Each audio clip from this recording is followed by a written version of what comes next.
नमस्कार साथियों, स्वागत है आपका हमारे यूट्यूब चैनल पर। मार्केट में तबाही सी आई हुई है ना? और इन तबाही का क्या कारण है? किन कारणों से मार्केट इतना टूट रहा है? अगर इन्वेस्टर करें तो करें क्या? अच्छा फंडामेंटली स्टॉक ढूँढते हैं, मजबूत ढूँढते हैं, उसके बाद भी मार्केट गिर रहा है। जिन कारणों से गिर रहा है, उस पे हमारा कोई बस नहीं है। तो इन्वेस्टर करे क्या? ये तो पड़े रहने की स्थिति भी नहीं आ रही है अब। जैसे बहुत सारे लोग मतलब हम मैं भी एडवाइस करता हूँ लोगों को कि लॉन्ग टर्म में बने रहें, लॉन्ग टर्म में बने रहें, लेकिन कितना लॉन्ग टर्म? क्या 5 साल से पहले कुछ मिलेगा ही नहीं? क्या 10 साल से पहले कुछ मिलेगा ही नहीं? ऐसा मैं क्यों कह रहा हूँ? क्योंकि लगभग बीते 2 वर्ष से रिटर्न नहीं आ रहा है मार्केट से। सितंबर 2024 में जहाँ मार्केट था वो वहीं पड़ा है अभी। उससे नीचे ये बल्कि ऊपर नहीं है। तो मार्केट में इतनी बड़ी गिरावट, 1500 अंक सेंसेक्स टूट जाता है, 350 400 अंक के आसपास निफ्टी टूट जाता है। मार्केट में भारी बिकवाली है। आईटी में लगातार गिरावट है। एआई को लेके प्रॉब्लम क्रिएट हो रही है। मतलब ये सब चीजें क्या हैं? उधर रशिया, यूक्रेन युद्ध, इधर अमेरिका, ईरान। तो ये सारे जो डिस्प्यूट है ये क्या इंडिकेशन कर रहे हैं कि मार्केट को बिल्कुल तबाह करके मानेंगे। तो इसी पे हम बात करेंगे कि किन कारणों से मार्केट टूट रहा है और क्या रीजन है, ये कब तक बना रहेगा। ठीक है, वैसे तो इसके बारे में कोई नहीं बताता कि ये चीजें कब तक बनी रहें, लेकिन फिर भी हम लोग कोशिश करेंगे कि इसको डिटेल में समझाएं आपको कि क्या क्या चल रहा है और क्या क्या आगे चल के हो सकता है। सबसे पहली चीज जिसकी वजह से मार्केट टूट रहा है, देखिए, फिलहाल तो 3 दिन मार्केट अच्छी तेजी के साथ बढ़ा, उसके बाद लोगों ने प्रॉफिट बुक करना शुरू किया। लोग प्रॉफिट बुक क्यों कर रहे हैं?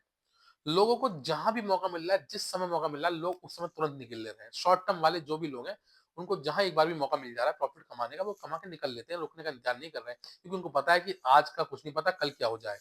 जो है वो आज है, अभी है। इससे में स्थिति वही हो रही है कि आज ही आज है, कल गाजियाबाद है, वो हिसाब हो रहा है। ठीक है, पुरानी कहावत है। ऐसे ही लोग करते हैं, तो वही मैं बताना चाह रहा हूँ कि लोग यही कर रहे हैं। दूसरी वजह, भारत में एआई समिट चल रहा है। आईटी के स्टॉक बुरी तरह गिरे पड़े हैं। आईटी बुरी तरह टूट रहा है। लगभग मतलब 10 दिन के अंदर आईटी अच्छा खासा टूट गया है। और वो क्यों टूट रहा है? क्योंकि एआई को लेके चिंता, जिस तरीके से एआई को लेके बातें की जा रही है, ये माना जा रहा है कि आईटी की कंपनियां बिल्कुल खत्म हो जाएंगी। आईटी में रोजगार बिल्कुल टूट जाएगा और बहुत सारे देशों में ये शुरू भी हो गया है। आईटी में छटनी शुरू हो गई है। तो इसको लेके भी चिंता व्यक्त की जा रही है, लगातार इस पे बात की जा रही है। दूसरी बात, एआई को लेके आपको आपको पता ही है कि भारत में क्या हुआ है। ठीक है, वो सबको पता है, किसी से छुपा नहीं है। तो ये सब चीजें हैं। तीसरी बात, जो ईरान और अमेरिका का युद्ध होने वाला है, होने वाला क्यों कह रहा हूँ? क्योंकि होगा जरूर।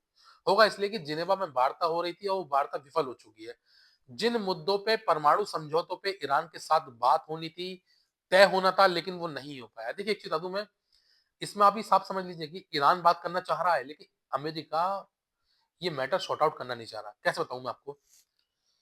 2015 में ईरान के साथ एक समझौता हुआ था, परमाणु समझौता हुआ था। उस समझौते में ईरान ने साफ कहा था कि आप किसी को भेजिए मेरे देश में और आके चेक कर लीजिए, मैं कहीं परमाणु हथियार नहीं बना रहा हूँ। लेकिन उसके बाद उनसे बहुत सा सेंक्शन हटाने की बात भी हुई थी।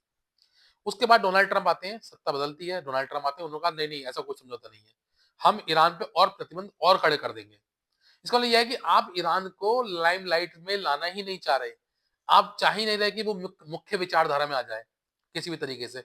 आप चाह रहे हैं वो हर तरह से कट हो जाए। क्यों? क्योंकि आपकी नजर वहां के क्रूड ऑयल पर है। आपकी नजर वहीं पे है। आप जहां भी रेयर अर्थ मटेरियल देखते हैं, क्रूड देखते हैं, रिच मिनरल्स देखते हैं, आप दौड़ पड़ते हैं। आप ये समझते नहीं कि किसी की स्वतंत्रता क्या चीज है, कोई मतलब नहीं है आपको इन चीजों से। इसीलिए मैं बता रहा हूं कि ईरान और अमेरिका का युद्ध होकर रहेगा। क्यों?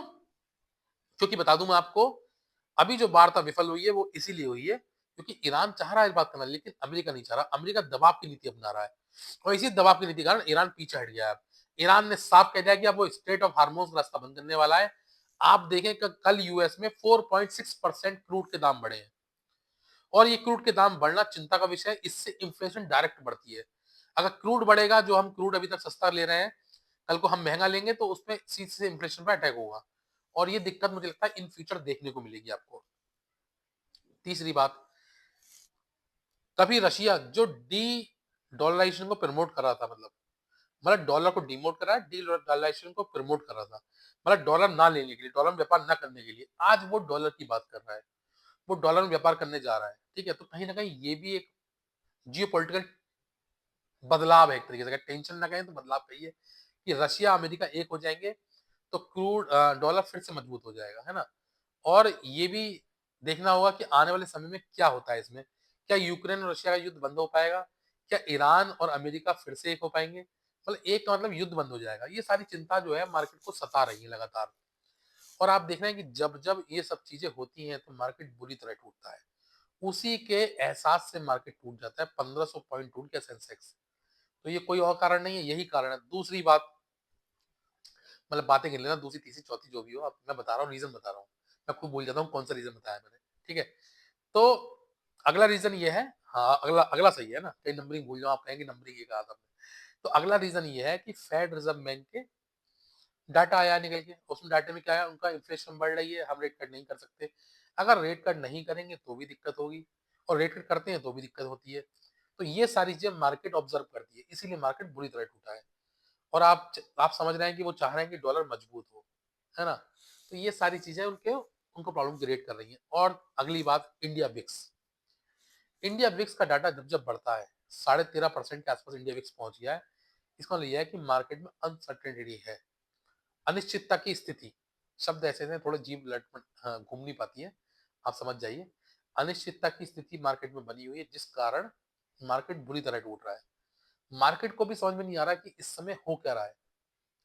तो कोई बता पाए इस समय, ये संभव नहीं है ना? बहुत सारे रीज़न हैं, लेकिन सच में किसी को नहीं पता कौन-सा रीज़न काम कर रहा है इस समय। क्या आईटी की प्रॉब्लम है? क्या रशिया-यूक्रेन युद्ध की प्रॉब्लम है? क्या अमेरिका-ईरान की प्रॉब्लम है? या क्रूड की चिंता है? या गोल्ड की चिंता है? कोई समझ नहीं पा रहा है, लेकिन मुझे लगता है कि शायद मार्केट इस समय रिटर्न नहीं दे रहा है। बेचारे जो लोग भी हल्की-सी भी आहट से कि मार्केट अब सुधरा है, अब बढ़ेगा, इन्वेस्ट करने की कदम भी बढ़ाते हैं ना, तो बहुत तेज़ रैप्टा आता है उस तरफ से कि भाई पीछे हट। ऐसा माहौल इस समय क्रिएट हुआ पड़ा है। मतलब मंडे, ट्यूसडे मार्केट बढ़िया शानदार चला, सबको लगा कि यार अब तो ठीक है, सब कुछ ठीक हो गया, बढ़िया चल रहा है। ईरान ईरान अमेरिका की बात होने जा रही है, रूस यूक्रेन युद्ध बंद होने जा रहा है, रशिया जो है वो डॉलर में पेमेंट करेगा, डॉलर का उनका जो लड़ाई है अमेरिका की वो भी बंद हो जाएगी, सब कुछ सेटल हो जाएगा। यहाँ मार्केट 1500 पॉइंट टूट जाता है। तो लोग समझ ही नहीं पा रहे क्या करना है। लेकिन ये है कि हाँ, इस समय मेरा मानना ये है कि मार्केट से कुछ दिन दूर रहा जाए।